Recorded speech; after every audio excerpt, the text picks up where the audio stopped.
name is Rose Buahin. I'm a senior marketeer. So I'm responsible for everything from creating digital content for social media, buying and planning media and advertising, PR, creating merchandise, managing events, so all the sexy bits in games publishing. Campaigns that I've worked on include Human Fall Flat, Uncharted 4, in fact the whole Uncharted series. It's a lot to take in, kid. The Last of Us, Batman Arkham City, the Lego Batman series. You said I was dead? Lots of major platform launches such as PlayStation 4, PlayStation VR, PlayStation Vita. I was at PlayStation for a while. It's PS4! I think as a marketeer, we regularly engage and communicate with our target audience. So I think that the team of marketeers that are engaging with the audience should be as diverse as the audience they're speaking to. It's quite simple. I've been fortunate to work with amazing people who have embraced my culture and never made me feel different. But it's just when you step out of that comfort zone, when you meet new clients and accounts, that you sort of have that prejudgment. You have to start again. These preconceived notions of what I should be like in terms of fitting that template of a senior manager or of a gamer. I think that wouldn't matter if there was just more diversity. Hey, welcome. Hey, hello everyone and welcome. I'm Abubakar Salim and I've been gifted with the opportunity to talk and learn more about Rose Buahin. Hey. Now, for those who don't know who Rose is, she is the Xbox games category lead. She is a multi-award winning strategic marketing specialist with almost 20 years of experience within the video games industry. She's worked at different spaces and held a number of senior roles at places like Sony PlayStation, Warner Brothers, Curve Digital, and Microsoft, where you are currently managing the full Xbox games portfolio, right? Yeah, that's right. I don't know. I don't know where to even start here. Do you know what I mean? Like you've got so much going on. it's great. And but I think actually, you know what? Let's start from the beginning. Let's start from who you are, where you grew up. What is it? Go on, give me some of the Rose story. Okay. Well, I'm a South Londoner, born and bred, so how far do you want to go? Okay, then let's just start. Just South London, Yeah. London, born and bred. I've from Ghanaian heritage. Yeah. I guess on a gaming hook, we kind of we're PC gamers as a family. And Oh, really? We were, yeah. And in Okay. those days, I say those days, it was about going to LAN cafes,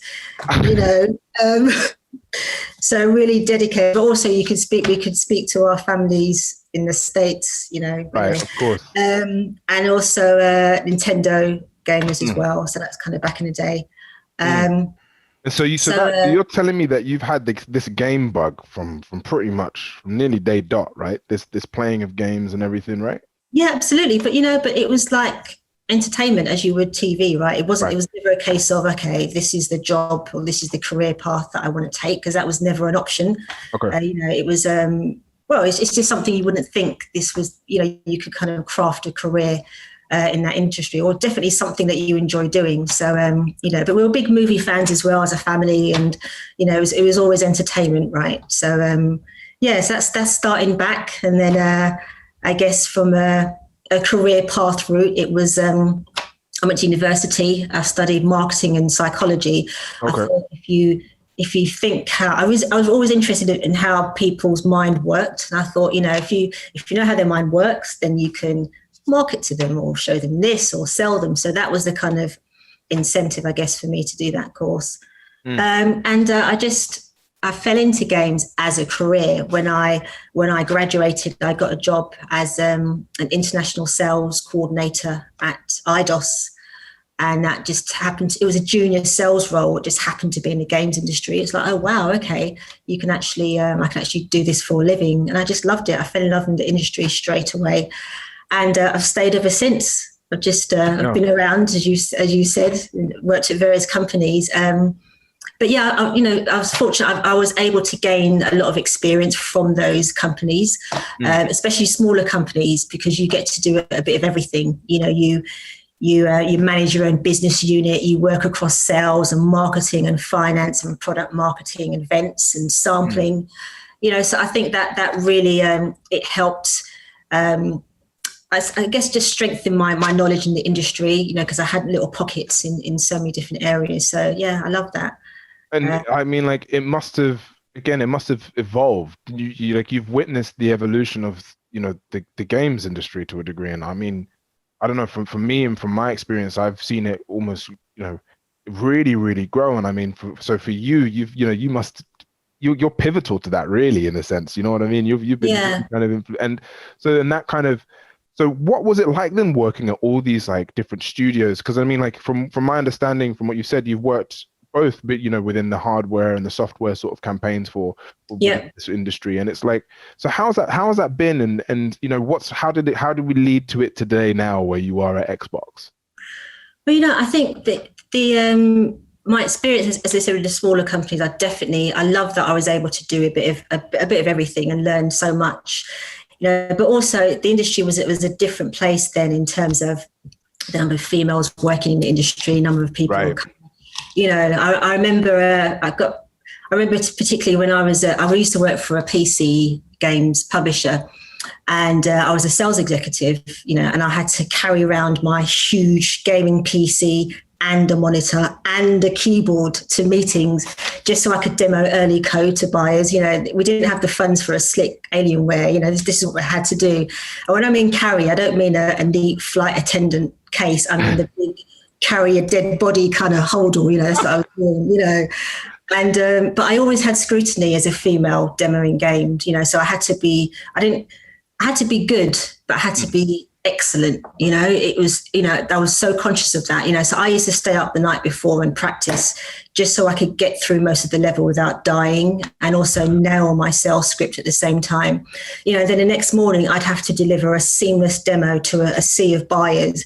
I remember one occasion a male buyer just grabbed the mouse to play for himself mid demo in front of everyone. Even though I was killing it, I was excellent, but I don't know if it's just that perception of females demoing. Funny. Wow. Yeah, honestly, and I was going to say, even now, I've actually developed a fear of playing in front of people, especially men, because there's that fear of judgment. I end up making mistakes. I actually find it stressful. So I've become a solo player as a result. But I mean, sorry, you go. No, it's fascinating because it's one of those things where that's something that that is really interesting about the evolution of the game world, right? And that about the industry is the fact that, I know that you are, incredibly active within the sort of diversity and inclusion and, and also with youth development, right? And I think that there has been this real change in regards to when it comes to sort of inclusion of different genders, different sort of races and all this sort of stuff. Like, massively kind of, changed, and it's still changing, like, of course. And I was just with someone, of your experience to have probably seen it in an age in which was quite tough, like, and having those experiences. Now be in the time like now, do you feel like there has been some big changes in regards to now and like your experience with it now? Like, has it been easier to take on? Yeah, absolutely. I mean, there's so many changes in the industry. I'll touch upon what you say in particular. We're seeing more people of colour in games broadcasting, streaming, presenting, creating content for the gaming community. We continue to work to see more diverse characters in our games as well.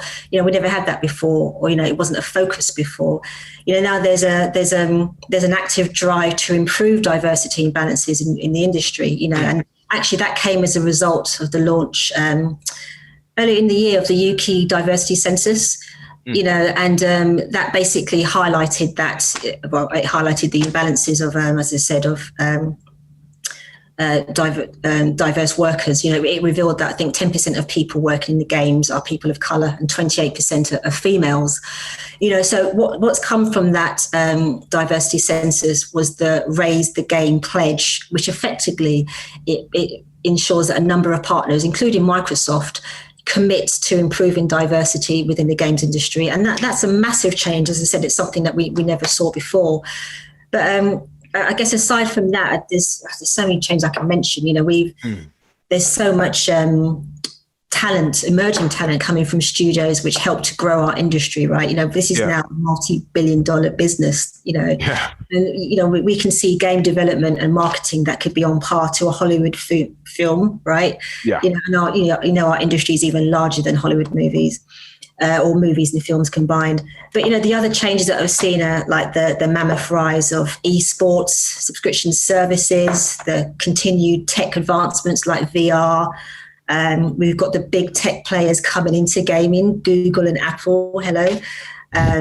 There's an increase in video gaming streaming, such as cloud gaming with Xbox Game Pass Ultimate, which we launched this year. But, so you can stream and play games on the go effectively as you would make stream movies on the go with Netflix. So it's I love the industry, and none of that age of like blowing the cartridge and like putting that in now. Exactly. No, it's like it's literally on demand. Exactly. Look where we are now, right? Who would have thought, and who? Yeah. So there's so much great stuff happening, but from a diversity and inclusion element, coming back to your question, that we know there's more to come, right? There's more to do, but the fact that we've started is really important. So okay, so I want to know this, right? Because I know that you've currently worked in the, let's say for example within the campaign for the Xbox Series X, right? This is quite this year. So tell me, how does that work? What did that entail? Like, I mean, of course you would have known that the Series X was going to be, you would have known the date of its launch before anyone else. Like, how does the actual planning for something like that? Like, how does that take place? If that makes sense, you know what I mean? Because I mean, for me, from a bystander, I just look, I see the adverts and I'm like, oh my god, this is amazing. This looks so great. I'm really excited for this. I can't wait to buy it. But the fact that there's been many consoles that that have come out. We've got the Xbox 360, the Xbox One X or whatever, and now, but I still always get that excited feeling. So it must be something that you're obviously doing. And so so tell me, how does that work? How does that look like? Well, that we start with the excitement, right? Because as a team, as a business, we knew that we had like the most powerful, generation or next generation console. So it's like, okay, so how do we bring this to the masses? But I think what's key is that the biggest change this year in our planning was COVID, right? And working in a virtual world, So we were tasked with showcasing the fantastic elements of our console in a way that our consumers would know, so we're looking at the materials that we're creating, we're looking at the channels that we're going to utilize. The change in marketing is we had to eliminate or reduce the elements that would have been in store. In a normal world or a normal launch world, we would have had events, physical events, to showcase, that our content, or showcase the game, the hardware capabilities used in our content. So we had to adapt how our campaign would work, and we had to do it in the virtual world. But so I guess it's the same process in terms of matching those key unique selling points, the things that we are really excited about, and making sure that our audience can see that, and showcasing that as best as we can. Absolutely. For sure. Yeah. And that is the thing, right? It's keeping it fresh in regards to that. And I think it's funny that you mentioned COVID, because that must have really, again, thrown a spanner in the works, but also kind of pushed you probably to almost think of how to deal with a problem. You're a problem solver, basically. Yeah. You do, right? So, go on. Sorry. No, I was going to say, the thing about COVID is that, because I mean, our players, our gamers, they're at the heart of everything that we do. That's the fundamental place that we start with. But, their priorities changed in COVID. That was a huge impact. And, we had those legislations as well, which, for example, as I said, about sampling and being 2 meters apart, that restricted what we were doing. So I guess that, as I said, the impact of our marketing campaign in particular for Xbox Series X was what can we do to still showcase those experiences, but we can't do it on a physical store element. So we adapted that to create online digital experiences, which would be through Xbox On or retail partners. I think the actual Series X launch itself, we planned through Microsoft Teams. We designed and produced that 14-foot monolith. We featured incredible animations and 4K projections and binaural soundtrack, but that came to life on a live stream. That was epic. So it was adapting that whole idea and concept, but taking it to the virtual world, because that's where our players were now, or are now. So it was cool. And so tell me, do you find like the difference when it comes to campaigning for either like hardware or software? Is there much of a difference really, or is it quite, are there quite a few similarities? Do you know what I mean? Yeah, do you know it? Because one needs the other. Right. You need the software to showcase the hardware capabilities. So for us, it's there are pretty similar, where you find the key elements, the unique selling points, and you just make sure that your consumers can see that, or find a way to showcase that messaging to your consumers. So they are pretty similar. Okay. Go hand in hand. Cool. Okay, that's because it's interesting, because again, it's that whole thing of like, whereas one is like, one is base, one is home, the Xbox, and then you've also got the games as well that feed into that. They almost feel like this is like the accessory to that thing, and it's like, how do you then approach that? But that's interesting. Okay, that they're similar. Yeah. Cool. And so, all right. So tell me then. I mean, in regards to sort of marketing now, and I mean, like I say now, but really, social media has kind of been with us for a while now. But have you found that also that within, the way that social media and the way that we take things in, for example, like Twitter, and all the kind of how active Twitter is now, especially within the games community and stuff, has that also affected the way in how you have approached, marketing and all that kind of stuff? The main thing with social media is that it's the immediacy, right? It's the immediacy of the content or the messaging that you're putting out. If consumers don't like it, they're going to tell you straight away. It's the ability to adapt to that immediate feedback. The other thing is that I think the difference again with social media is that consumers are able to make their own choice, in a sense that there's a vast amount of reviews or content that they can view. You can put something out there. These are the key USPs. Mr. Consumer, okay, let me just check that out for myself. These are the key things here. And you know what? I'm going to check out an influencer who maybe is specialized here or has done this and here, and see what he has to say about it. It's almost like, there's so much more to consider. So there's an authenticity in your messaging as well, because, not saying that consumers weren't savvy before, but there's, they will tell you straight away that immediacy of feedback. And, in some instances with game development, that feedback is useful, that feedback is to tweak things if you're doing, if it's a game in early access, for example, so I guess the power of the consumer, is great, or greater now, which just means that we have to adapt even more in terms of just ensuring that we are speaking to more of them, and speaking as much as we can along the way during our campaign. And I guess that connectivity as well really helps, because it is now you are very close with them, right? It isn't about Absolutely. Surveys. The answer can literally come straight from a tweet or straight from a post or something. Exactly. And it is about that. And so, all right. So then I want to go back a bit. I want to talk about your experience in something like Warner Brothers, because again, like, if I was, if you were to say that to anyone, everyone would think Warner Brothers film, kind of that kind of world, or TV. But of course, they do games. And I was wondering, so what did you do at Warner Brothers, and how did that where did that come in? When did that come in?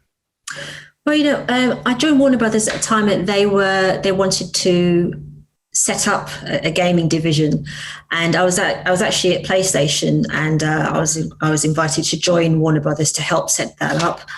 And so they just bought a few studios, or started to buy or work with key studios. At the time, it was working with TT Games on the Lego Games franchise, so I actually did a trade marketing role. So I was responsible for our brand activation and sales activities from a retail level. But the way we kind of worked at Warner Brothers is that we worked across franchises. So, for example, I worked closely with because I worked with, say, on Lego Batman, I would work with the DC franchise team, so who looked after the Lego franchise, who looks after the Batman franchise throughout the life cycle. I just happened to be looking after the games category. So that's how we worked at Warner Brothers. And it was fantastic because I'm a massive movie fan as well. And I'm a massive Harry Potter fan. So to even be in the building was just insane for me. So it was just helping to grow and start the actual games division. That was my role at Warner Brothers, which I loved. I've loved everywhere that I've worked. I actually came back. I was invited to return to PlayStation to launch. I think it was PlayStation Vita at the time. Right. So yeah.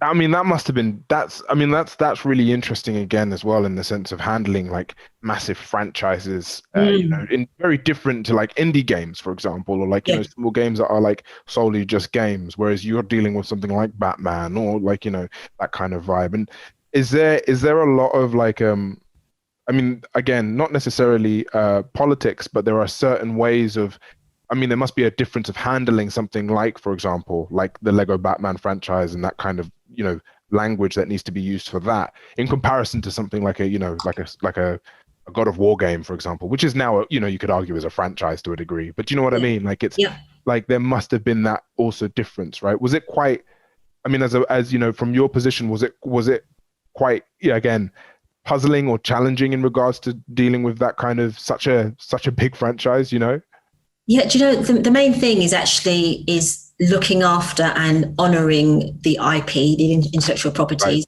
Right. As you say, the DC franchise, the Batman franchise, the Harry Potter franchise. We did Lego Harry Potter 1 to 4. Yeah. As you said, they're pretty big franchises, pretty big IPs. So the main difference is in working on an indie title is that you have to respect the IP. There are brand guidelines that follow the IP, the way that it's represented in your materials that you create, how you speak about them, and it's almost you have to sustain the viewer's perception of that brand. I can't just run off and do my own thing. It's like you have to respect that. And even some of the activity that you're doing, it has to be true to that brand ethos. So that's the main difference of working on those big IPs. It's like, this is, it has to be true. I mean, for example, I don't know, for example, you wouldn't find Batman cooking in the kitchen, or I can't do it. I'd play that game though. Batman wouldn't do that. So just you have to be true to the IP that you're looking at. The IP of it all, yeah, of course. Be respectful to the IP owners. Right. Okay. And then now I'd say like are you still dealing with games, like individual games as well now, or is it mainly just like, as you said, like the idea of dealing with like the Xbox Series X, or are you dealing also with like specific Microsoft sort of exclusives and all that lot as well? I am. And as I said, the same kind of scenario in terms of helping to bring them to market, but also working across the full spectrum in sense of looking at our sales programs, right. So looking from a commercial perspective as well as marketing, monitoring your operations as well, to making sure that we have enough stock, to bring to stores. So it's the full route to market of our software games as well, working with our amazing studios to, make sure again that we're representing their IPs. These are, studios that have worked hard to bring the games to us. So we've got a responsibility to deliver them the way that they should be. So that's part of my role as well. Cool. And so, I mean, we mentioned it earlier. We touched upon it earlier in regards to the fact that this year has been such a change and turn of events, right? And like it's forced a lot of people to kind of not only work from home, but also change their ideas and perspectives and values to a degree. And really, and I was wondering how did it affect much of what you've done and what you were doing in regards to in regards to working from home? You're not physically being there. Did it change things for, do you feel like, for the good, for the worse? How has COVID handled you? You know what I mean? Do you know what? I have to say I feel really fortunate.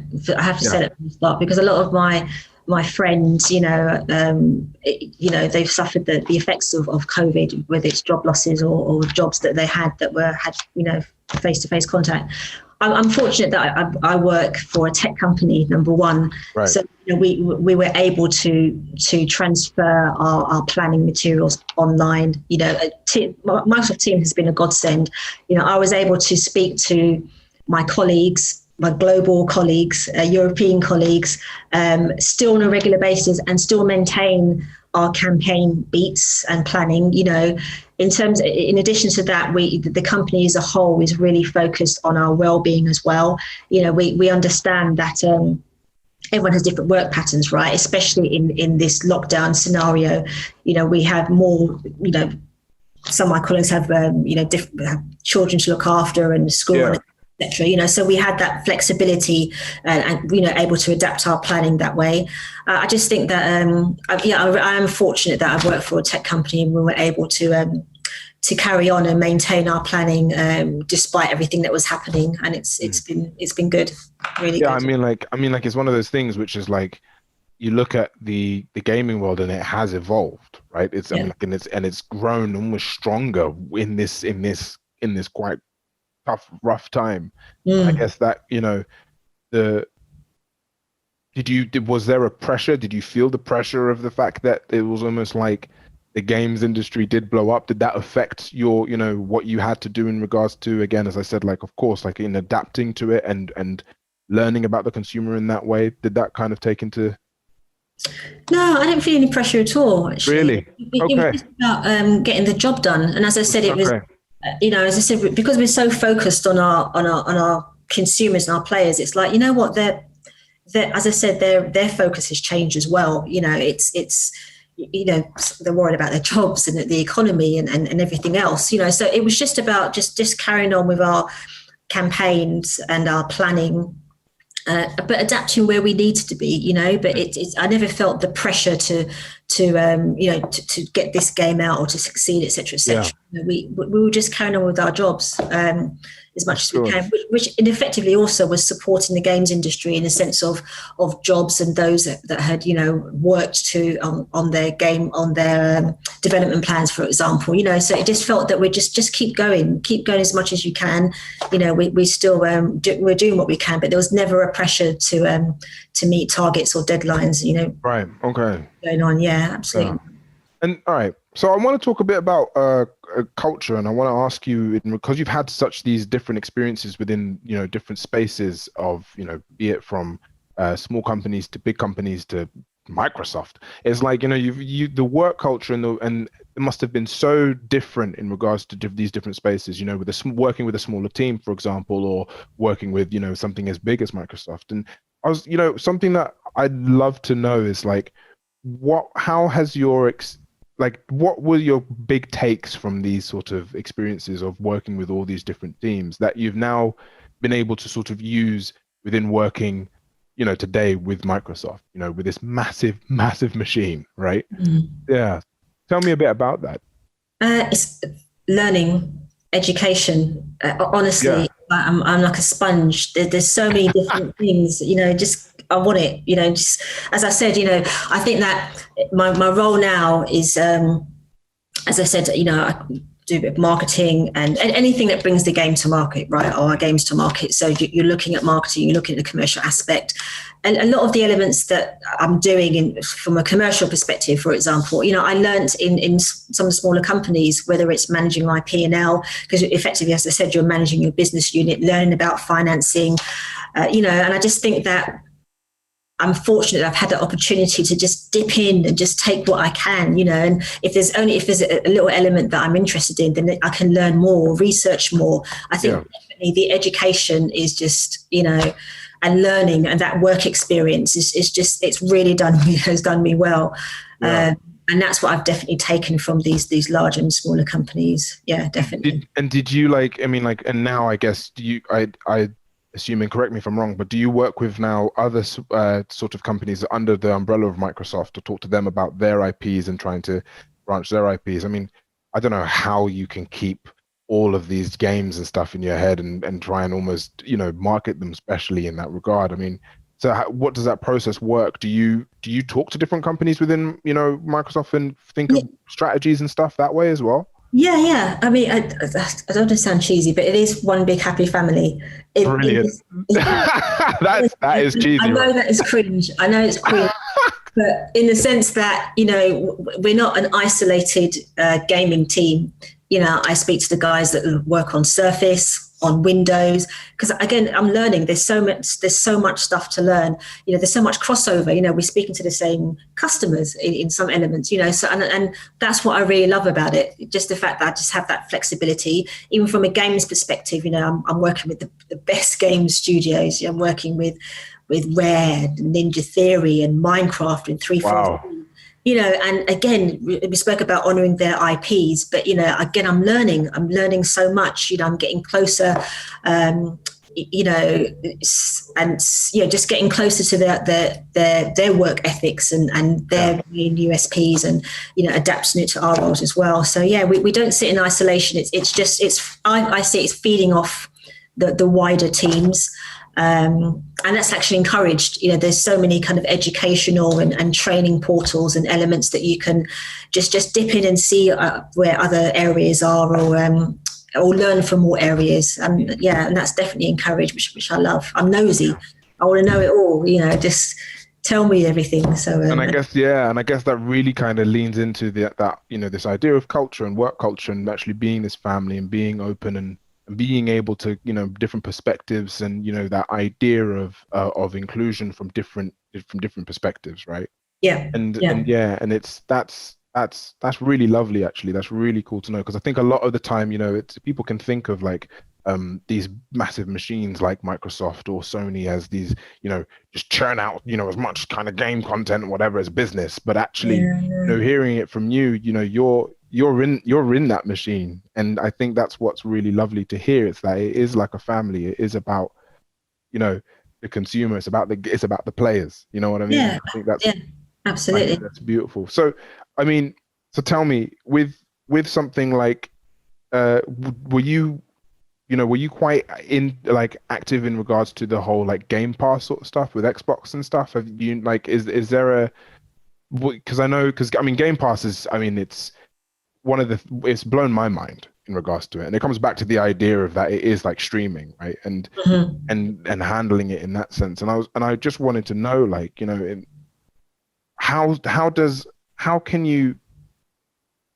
does it work in regards to sort of marketing a game that some games that you can't necessarily physically buy now, you have to do it on Game Pass, and there are some old games as well in regards to I look at something like or in the Blind Forest, which was released, many years ago, but it's on the Game Pass, and it's brilliant. You know what I mean? It's beautiful. Yep. But but you've got to also a lot, I guess it's different with physically buying something, right? Physically buying a game. I guess it's now about the streaming element of it. And so when it comes to marketing that, how does that work? Because again, they're not physically buying a game now, they're playing it on the Game Pass. Is it the same? Is it kind of the same, or?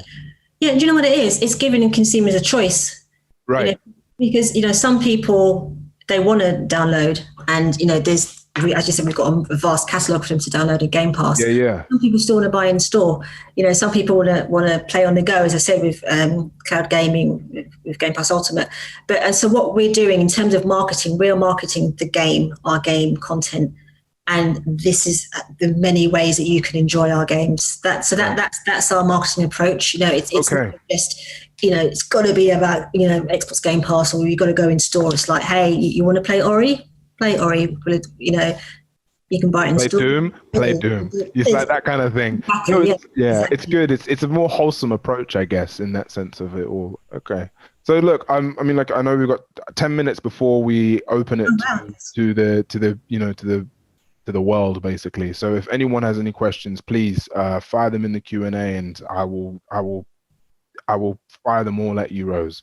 But there's something that I wanted to ask as well, which is in regards to sort of and I find it weird, advice or or words of guidance for, let's say, not necessarily for other people, but what would you have given to the younger version of yourself back in when you were at uni, or even before then when you were playing on the PC, on land, for example? Is there any advice or any words of guidance you'd give to that younger version of yourself who Yeah, before I joined the industry, it would be to don't worry about not knowing what you want to do.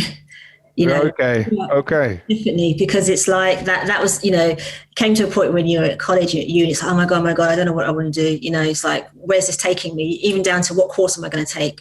I would say that anything that you're doing, you can transfer those skills to do the job that you love. Honestly, it's like, don't worry about that. There's people that have studied geography or biology that have transferred those skills into something else.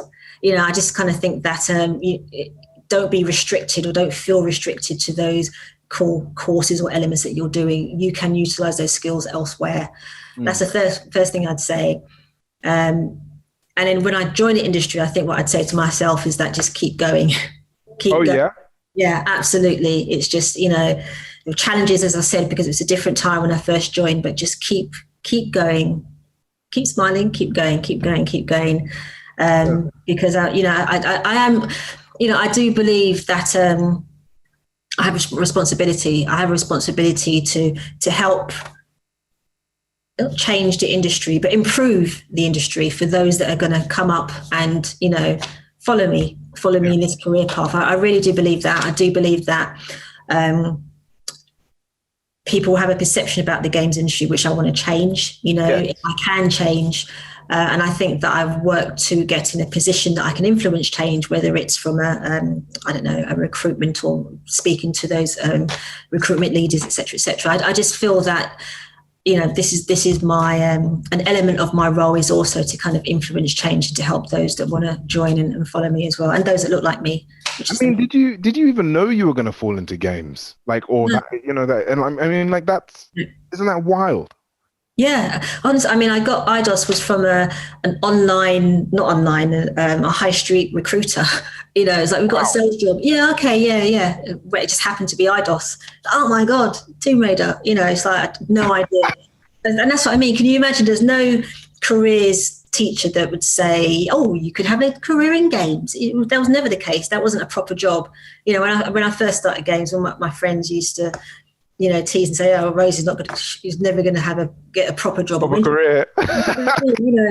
Because it's like, you don't go to uni and play games, but that's the educational route as well, right? From the careers and the teachers, it's like, well, actually, I don't have development skills. I know nothing about coding, anything else, but you can actually get a job from the publishing side, because I if you study sales or marketing or finance or operations, do you see what I mean? But again, there's nothing there that can champion that. And as I said, you can utilize those transferable skills as well. I did psychology, so it is that massive education to really steer that career path, but you should always do something that you enjoy, right? And not many people are fortunate to do that, but that's because there's a perception of what a job should look like. Right, exactly. Yeah. So, it's funny actually saying that. It's that whole thing of again, like as you see, as you said, your parents are Ghanaian, right? Yeah. So mine are Kenyan, and the idea of working in games or being an actor is like, that's not a proper job. Being a doctor or being a pilot is a proper job. A lawyer. Yeah. You're a lawyer, so it must be that that idea of it's such a wild industry that I didn't even know that you could have a career in it. Yeah, exactly. I think you're right in the sense of that there is people like you need to almost set the example and set the change, because otherwise it's when is it ever going to happen? But yeah, I really rate that, really do. Yeah. I have to shout out to that point. I have to shout out to my mum actually, because single parent family, but mum, unlike others African parents, she was never one of those, you've got to be a doctor and lawyer. She was almost, really, what makes you happy, Rose? Go and be happy and make a career of it. She actually supported absolutely everything, all the paths that I was even thinking of, etc. She was like, no, whatever you want to do, whatever makes you happy, just do it, and just be the best at it. So that kind of that ethos of training and studying, that craft, if that's what you want to do, go for it and be the best at it, So that, shout out to mum. And all your family and friends now are playing all the games now, so it's all good. Exactly. You're the best in it. It's like this is sorted for you. Everyone wants to work in games now. So yeah. Oh, that's grand. All right. Well, look, I'm gonna ask a few questions from what have just kind of come up here. I mean, I've got quite a few myself anyway. I could be talking to you for ages. So let me ask some of these questions first. So one of the questions actually is, what do you think the industry can do more to reach new and more diverse audiences? I think that we need to continue the story, right, of representation. That I can't stress how important that is, and that's to encourage better representation in games content. See more diverse games creators as well, and that's something that we're working on. We keep talking about work, but at Microsoft we have something called Gaming for Everyone. It's the Gaming for Everyone program that aims to develop an open, inclusive environment within the global gaming community, and that is looking at content creators.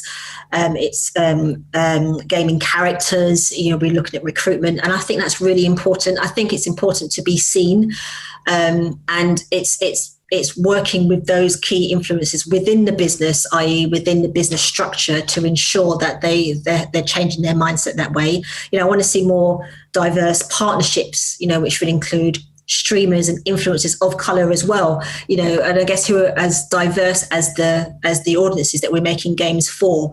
So I think it does really start with those organizations. And I really do champion the UK Raise the Game pledge, because it's actively telling companies, don't just talk about it as a fad, do it and tell us how you're doing it and make it happen, actively make that change. So I think that it's coming. We've started, there's a long way to go, but it's started, and that it just has to continue. I just want to make sure that it continues and work to make sure it continues. That's great. Another question is, what's been your favorite campaign that you've worked on? And if you can't pick one, pick two. Well, I got to say Xbox Series X, right? There it is. There's the marketing. You know what? I'm not just saying that, okay? Because it was my first. Number one, it's my first at Microsoft. Number two, it was okay. How are we going to do this in a virtual world? Which was, and we did it, right? Because I've come from a place where, in previous campaigns that I've done, we've had midnight launches, people snaking around the store and this, and, big showcase pieces that are physical. You're actually seeing the gamer. So to transfer that to a space that's a virtual space was a mean feat. So I definitely say Xbox Series X. What else? I'd have to say Batman Arkham City. Warner Brothers. What a game! It honestly, absolutely loved it, because I'm actually a Marvel fan, but I do like Batman and I like Wonder Woman. I digress. But so I like working on Batman. And just from a marketing perspective, the artwork that Rocksteady created with the assets that I had to play with were just stunning. Honestly, I loved it, really loved that. And again, I think what I do love about the campaigns that I work on, it is the community, it is the gamers. It is like you've worked on this behind the scenes, right? And you build up to launch. It's like, okay, are they going to like it? Are they going to like it? Yes, they like it. And that's what I mean about the social immediacy now. I can see straight away you're on social media to get that feedback from your games, right? But I remember Batman Arkham City, it was just, it's having that reception, as I said, in those times it would have been at the midnight launches and the big kind of events that you're having. But then ultimately it's people talking about it, it's watching people play online and the feedback, and I love that. I really do. Were you playing it during like the build phase of it all and everything? Were you Yeah, absolutely. Yeah. Early code. How far's that code? Yeah. Let's just test it out. Yeah, we can do it. Honestly. And you know what else? I think the best thing about that as well is that when you kind of playing and looking at the game early code and you see development, you see a code that's like 30% finished and then 60, and so it's like, whoa, this looks amazing. That is wild. I love it. So love it. Wild.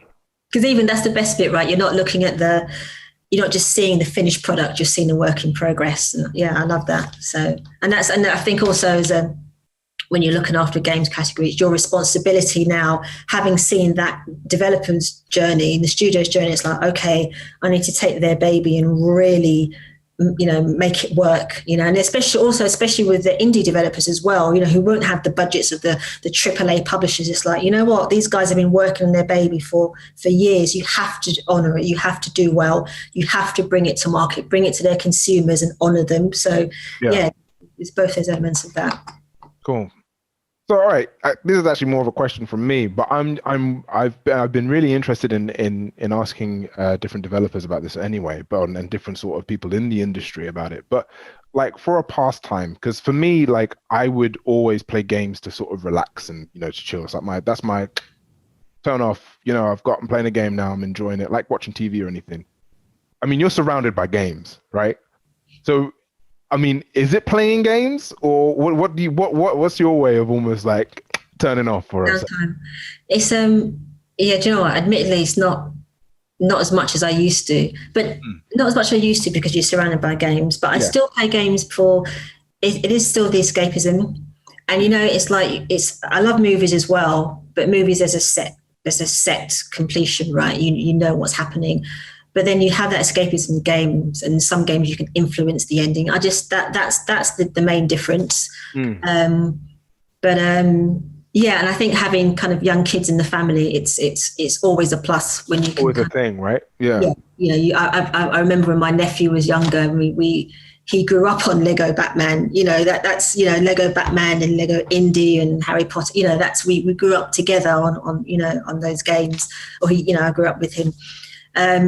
But yeah, I still still play, and also, as I said, when you're working on a game, you want to have a look at that day launch. You want to jump in and just have a little taste. Especially if there's something that you miss and you see something online, it's like okay, all right, let me just jump and have a quick look. Or again, you get that feedback from the players and consumers. So I still do, not as much as I used to, but I still dip in. Yeah. Still dip into it, yeah. Yeah. And I was actually, funny enough, because of lockdown, I was off work for a bit. I'm playing Watch Dogs at the moment because I just want to see London. Right? It's like I have to see what's. I miss it. I miss Central. That is your way of like looking around London and everything. Exactly. I'm literally gonna ask you like, what are you playing at the moment, and you tell me Watch Dogs. You're not even escaping London. That's brilliant. That is so brilliant. Yeah. Wow. So yeah. Okay. And so in regards to like what's next then, what is like 2021 looking for you? Like how's that looking, in regards to what's going to come next now that, the Series X is launched and incredibly successfully. I mean, and as well as the S, and they are beautiful machines. That's again, something to be absolutely proud of in regards of bringing that to light to the public. And so what is next for you then? Is it just the next sort of challenge and everything, and what is it? Tell me. Well, loads of great games, and we've announced that our Master Chief is back next year. So I'm working on a TV show on that, so I'm excited for this. Oh, really? Yeah. Oh, nice. Yeah. Nice. We need to talk, Abby. That's kind of next, eh? Yeah. It's all about Chief. It's all about welcoming him back, So it's going to be exciting year. But aside from Halo, there's so much stuff happening. Just even in terms of content updates and DLCs, I can go on. Forza Horizon 4, Gears, Sea of Thieves. There's loads of stories to tell still, and make sure that our gamers are knowing when these stories are happening. There's still lots of elements there that we have to do.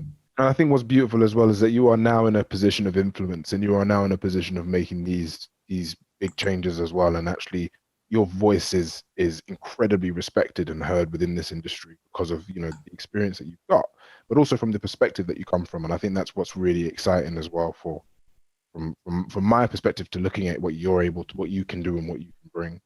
I've just seen this question just slip in just now, which is actually really quite interesting. I'm going to ask you. I know that we're running out of time, but here's what they say. They say, I love Rose's enthusiasm. I saw her speak at an event the other week, and it's been rewarding to hear her advice tonight. So thank you. Oh, thank you. She's worked a lot on AAA games, but what does she think of what the future holds for independent developers? Good question. I still think there's a place for independent developers. I think that I guess working on the publisher side, I always have, as I said, a responsibility to make sure we do them well. We honor them. We honor the work and their integrity and the content that they're putting out as well. I think that, as I said, I still think there's a space for them in this market, and I think that also not just our consoles, but the industry as a whole, all platform holders are still championing independent developers because they do great games, and as I said, we need those developers to create games for our machines, So as I said, there's definitely still a place for them, and we're still working with them, and our idea Xbox, for example, it really champions indie developers, and we continue to do that. So keep going, and as I said, we need you because people won't play our consoles without your content. So. Rose, this was so lovely. It was so interesting to just hear from a perspective in which, because normally you think it, you talk to like an artist or a programmer or like a like a writer within the world, but to talk to someone within the almost like within the publishing side of things, the actual the ones that give us the content and sell us the content and actually tell us what we're going to be playing in that story. It's so interesting and fascinating, and especially as someone who is so passionate about diversity and inclusion, I mean, really, thank you so much. This was lovely. Thank you for having me. Thanks for the interviews, and thanks for those that are watching anyway as well. Well, look, the next interview will put Adrian Hom on the hot seat with Rose, hosting the panel and interviewing. But again, I want to say thank you so much, Rose. Really, really, really dug it, man. Really, thank you. My pleasure. Thanks, Abu. Thanks, guys.